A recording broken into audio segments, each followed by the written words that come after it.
OTT platforms have taken over the movie theater. But watching a movie in theater is completely different experience from watching one at home.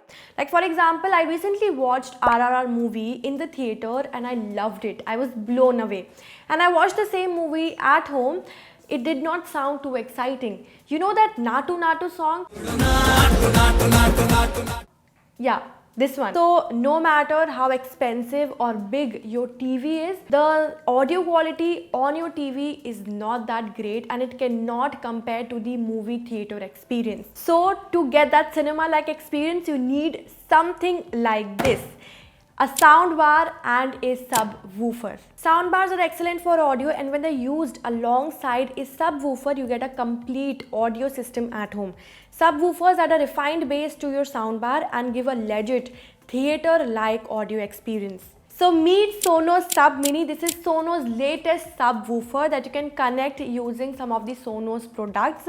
Now I've been using Sonos Bluetooth speaker and I loved it. So I was pretty excited to check out this audio experience. So I got the Sonos Ray. This is Sonos soundbar to connect with the subwoofer and check out the audio experience. You can also connect the Sonos Mini with Beam or two ones. Talking about the setup, it is pretty simple. I just had to download the Sonos app and I plugged in the Sonos Sub Mini and the Sonos Ray.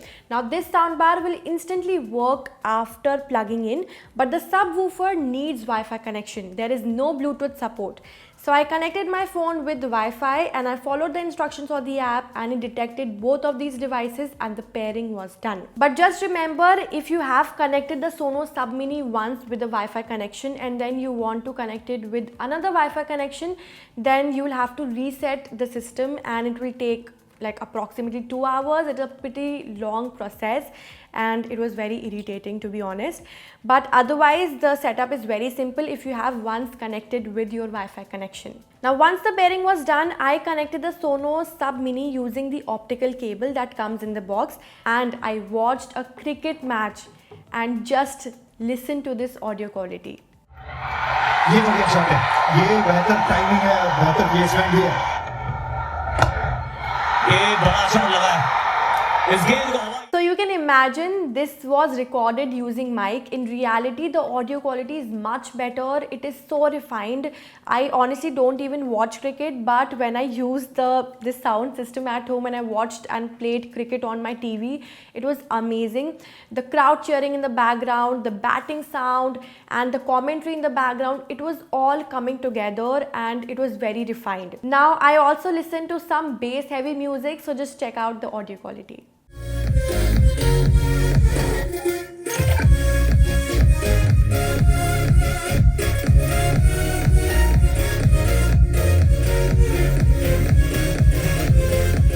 So that audio was on point.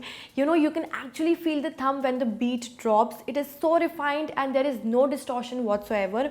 And even if I listen to the music at like 50% volume, which is like pretty loud, especially if you live in like a 1 BHK apartment, your neighbors are definitely going to complain. Now, after listening to all these audio samples, the question arises, should you really spend like 60,000 after investing already 30-40,000 on a Sonos soundbar? Let's listen to the audio directly from the TV speaker first and then we will compare the audio experience.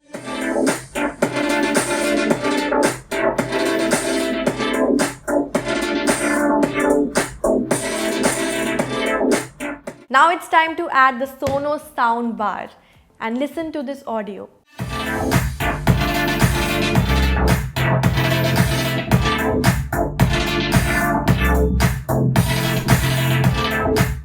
Now let's add the Sonos Sub Mini and check out the audio.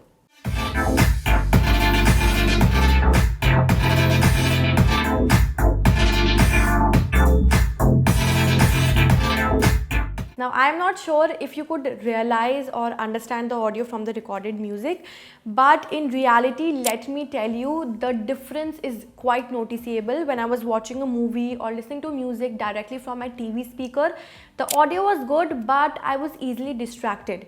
But when I added the Sonos soundbar, the Sonos Ray, the audio was more involving and I didn't feel like doing anything else apart from listening to the music or watching what is happening on the TV. And when I finally added the Sonos Sub Mini to the audio experience, it was amazing. The bass was more refined and I did not feel like taking my eyes off from the speaker because the whole audio experience is amazing. So in reality, you can actually feel the difference. Now you will notice the difference between the audio of the soundbar and the audio of the soundbar with the subwoofer when you will listen to a live concert video, a movie with more action-packed sounds, or music with heavy bass and vocals. That's when you will realize the difference. So basically the Sonos Sub Mini is like cherry on top of a cake. It adds more bass to the audio experience and makes the audio experience more complete at home. Even with the design, you can see the Sonos Sub Mini feels different and looks quite aesthetic. When I placed it near the soundbar, it gave a more complete home theater-like system vibe. Its design is something unseen. It looks stylish when you place it in your room or living room. It will definitely attract eyeballs. It has a cylindrical shape which makes it look like a speaker. It's perfect for a medium-sized room or a decently large living room. So I feel Sonos Sub Mini is for those audio enthusiasts who don't mind spending additional rupees 60,000 after spending on a Sonos soundbar. And you should get the Sonos Sub Mini if you really want that bass in your audio experience and if you want to create a cinematic like audio experience at home. Now honestly, this is very expensive and it cannot connect to any other soundbar apart from Sonos audio devices, and that's the biggest drawback. But apart from that, this is quite an aesthetic looking subwoofer and it looks like a speaker and it gives a more refined audio experience to your TV and the soundbar. So do let me know in the comment section below what are your thoughts regarding the Sonos new audio product.